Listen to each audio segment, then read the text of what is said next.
Ja, hej, välkommen ner till Bengtssons Maskins monteringsverkstad igen. Vi stöter på kunder som vill modernisera sina befintliga applikationer. Nu har vi ett projekt där en pelararm som har drivits av REM-applikation idag, som nu skulle vilja gå över till en elektrisk lösning med hjälp av en likströmsmotor eller en DC-motor. Här har vi tagit fram en lösning baserat på kundens önskemål då, om cirka 500 kilo och ett halvt varv på utgående. Kundens önskemål i detta fallet var ju att använda som sagt en likströmsmotor, och det är just för att han vill köra med 24 volts batteripaket. Då har vi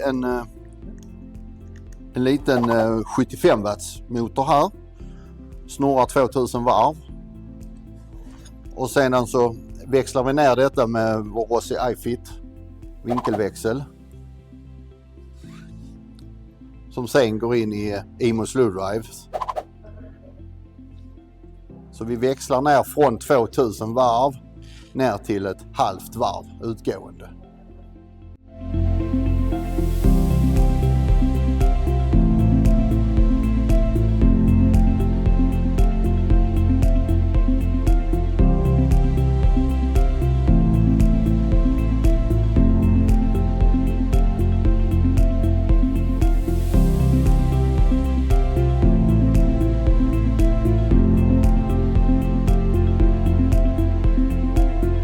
Vi än en gång landade på IMOs är ju för de axiella och radiella krafterna. Och sen också fördelen att du får det i ett avtätat gjuthus. Med hela det här plug and play-tänket. För många av våra kunders önskemål är ju att liksom göra det så enkelt som möjligt vid montering och diverse fältmontage. Och då är det lyft dit, bulta fast, momentdra, klart. Här har vi ju ritningen som vår CAD-avdelning har tagit fram baserat på kundens önskemål.